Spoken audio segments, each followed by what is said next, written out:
A Comissão de Constituição e Justiça do Senado volta a discutir a reforma eleitoral. Vamos a Brasília porque a Aline Beckett tem informações a respeito desse assunto aqui pra gente.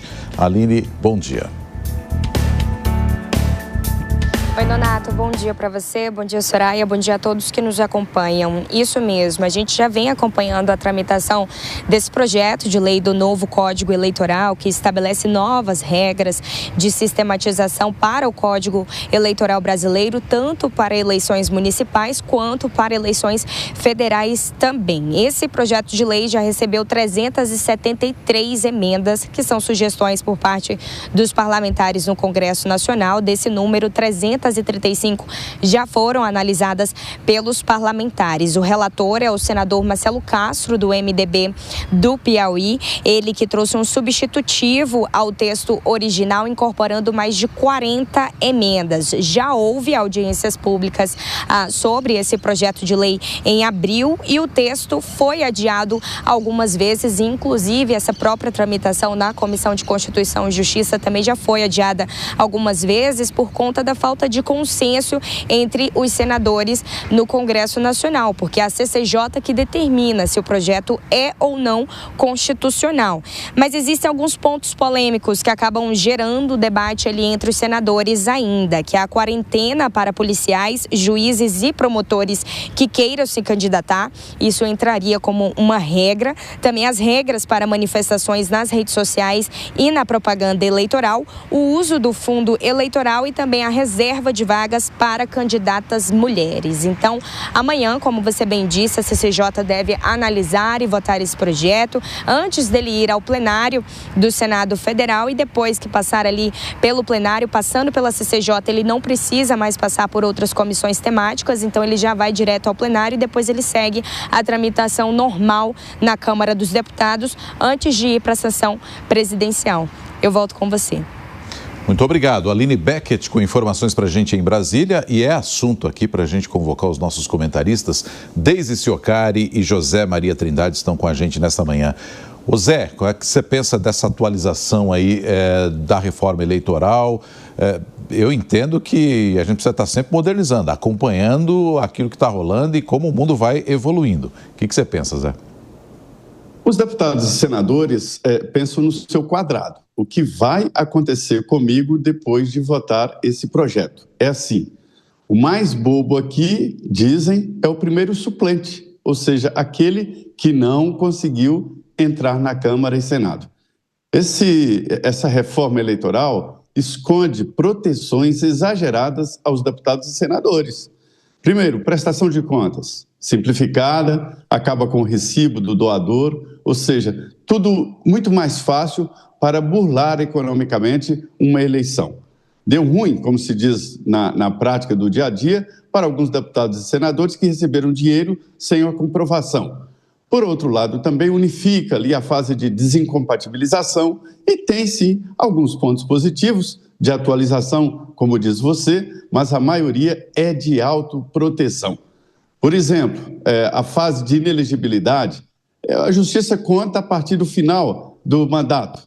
Aí traz para a eleição, ou seja, se chegar no final, praticamente a inelegibilidade já estará completa. Ou seja, é um código recheado de autoproteção para deputados, principalmente para prestação de contas e o uso do dinheiro público durante a campanha eleitoral, para gastos pessoais, de segurança, enfim, tem vários jabutis incluídos nesta reforma eleitoral. O bom mesmo é que as leis para as eleições fossem fixas e que os deputados e senadores descobrissem que o atual quadro de emendas parlamentares, que dá aos deputados e senadores mais de 200 milhões de reais, né? Isso fosse regulamentado para evitar esse desequilíbrio.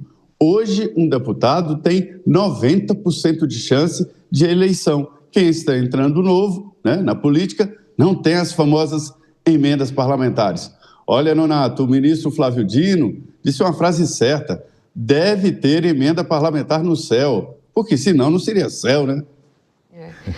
Apesar de terem tido várias audiências, né, para discutir o assunto, o texto ainda segue parado, travado, com várias divergências, né? A Aline trouxe alguns apontamentos aí, principalmente em relação à quarentena para agentes da lei, também regras para o uso de redes sociais, né? Que envolve a atualidade, o cenário atual de fato, né, Deise? Mas algumas instituições, organizações têm apontado que o código, por mais que ele queira atualizar, sistematizar novas regras, ele está enfraquecendo a lei da ficha limpa. Você concorda com isso? Eu concordo, Soraya. Eu acho que tem um ponto muito importante nisso tudo.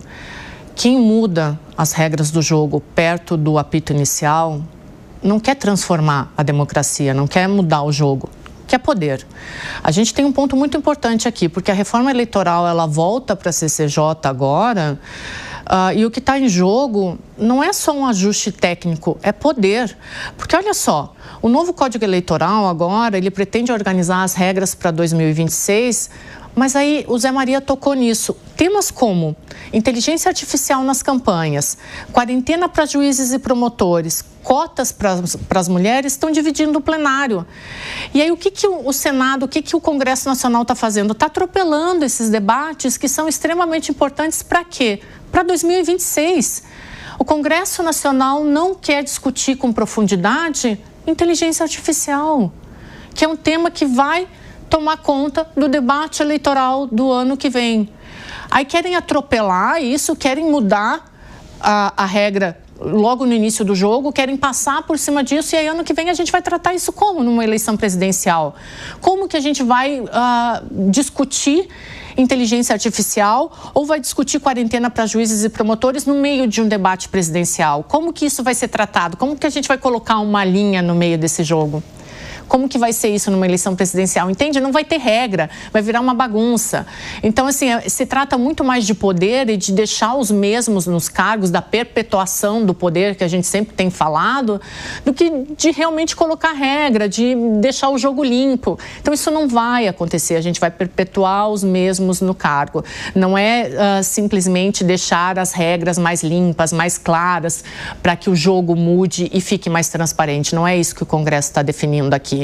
Então, se é para atropelar o debate, o que a gente está propondo aqui é proteger os políticos e proteger os mesmos de sempre. É isso que está em jogo no Congresso Nacional agora. Não é simplesmente ampliar e fortalecer a democracia como eles querem fazer parecer.